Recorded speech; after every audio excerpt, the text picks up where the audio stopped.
Pelaku pencurian ponsel ini ditangkap di Pelabuhan Soekarno-Hatta, Makassar.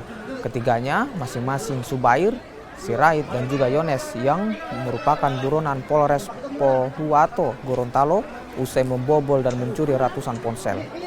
Pelaku melancarkan aksinya saat libur Hari Raya Idul Adha. Selain menangkap pelaku, polisi juga menyita ratusan ponsel yang disimpan para pelaku di dalam 3 box.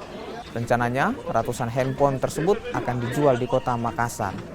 Ketiga pelaku terancam pasal pencurian disertai pemberatan dengan ancaman hukuman kurang lebih 5 tahun penjara.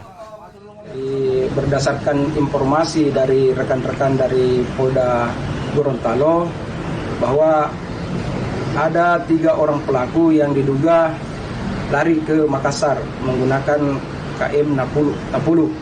Sehingga pada pukul 10 tadi pagi kami bersama tim menuju pelabuhan dan alhamdulillah berhasil mengamankan ketiga pelaku dari atas kapal beserta barang bukti yang diduga hasil kejahatan.